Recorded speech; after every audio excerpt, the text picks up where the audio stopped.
To the point, these guys are good. Which isn't to say they're perfect, because they're not. But I've been pleasantly surprised at how much I like these guys. I got them from Show Z store for 75 bucks each. And given that I'm no longer confident that Takara, is going to get around to these guys, we haven't had any G1 news in such a long time, that I was content to go ahead and pick them up. And hey, if me buying these is what causes, the karma trigger to go and get Takara to release them, then I'm happy to fall on that sword. Obviously, there's a lot of options out there for the trucks out there in the third-party world. The only one I have to compare with is MMC's Rally Truck from the TFCon exclusive. And compared to the two, just overall, I think the sculpt is much more on point on these guys. As we know, Keith with X-Transbots and KFC, they always nail the sculpts, and they continue to do so here. What has surprised me with this pair is how different these two guys really are. So, what all is different? Well, to start off with, the entire bottom half.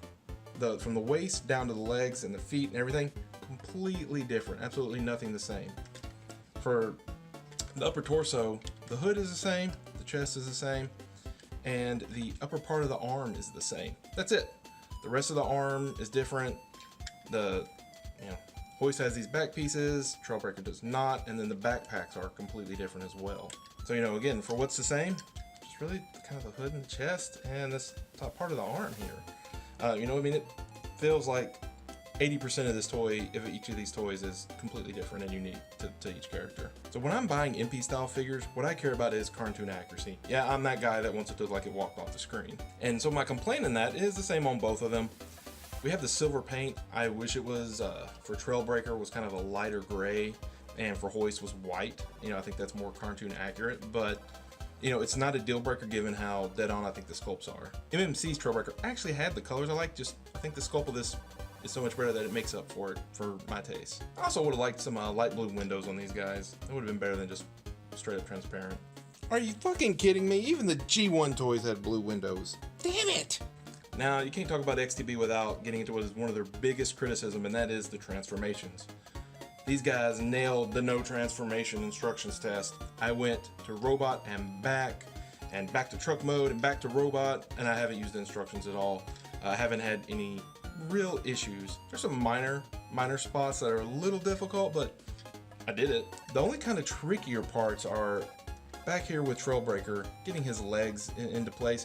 Once you figure out what you got to do and that you just kind of got to push it through, especially that first time, it becomes a lot easier, and subsequent transformations were a lot simpler. It wasn't too big of a deal.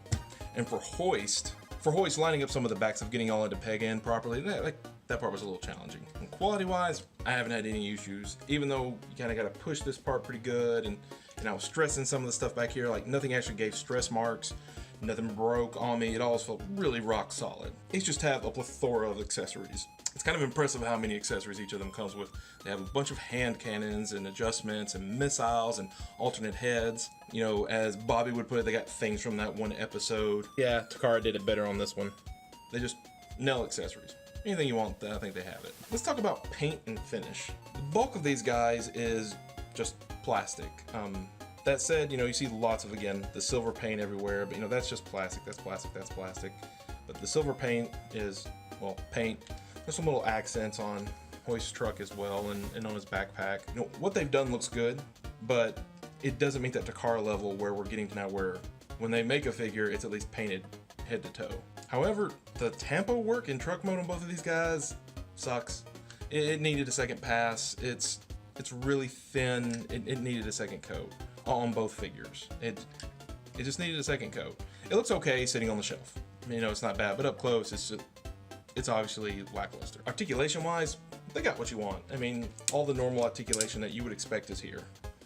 They balance well, everything moves freely. There's some ratchets in the knees, and kind of the outward shoulder movement. But there are two. There's kind of a softer ratchet on the other one. The head has a great hinge swivel, which is, a great way to do heads, better than just a ball peg. Just the articulation you want, it's there. The fingers are KFC hands, so you either, what those are. You either like them or you don't. So to boil this down into the, good, bad, and the meh. So bad, again, paint tempos needed a second pass.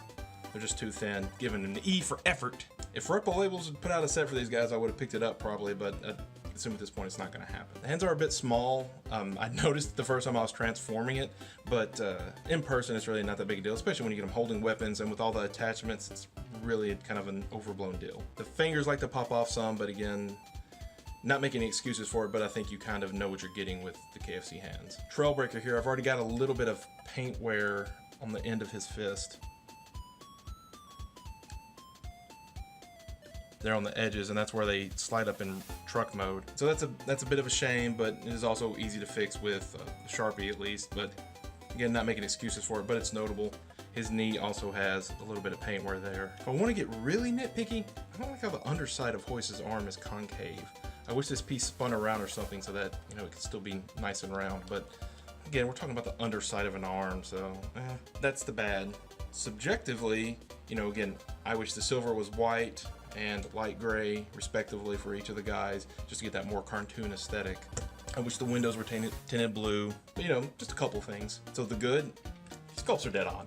Sculpts are just dead on. They look so good, you know. And again, there's so much unique between the guys that they are very different transformations, different experiences, and they look very different in robot mode as well. Come with a ton of accessories. The Show Z price at $75 each can't be topped. That's a great price. And you know, anything normally, you know, they're like $90 on eBay, which still isn't that bad for the size of these are and how hefty they are and how good they feel. They're superposable, they're sturdy, they're rock solid.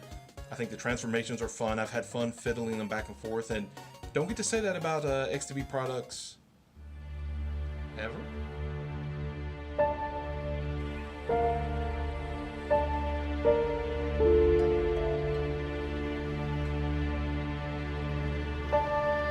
And again, if this is the catalyst that gets us Takara to finally put out the trucks, then you're welcome. You're welcome. Go pick these guys up until then, though. Later.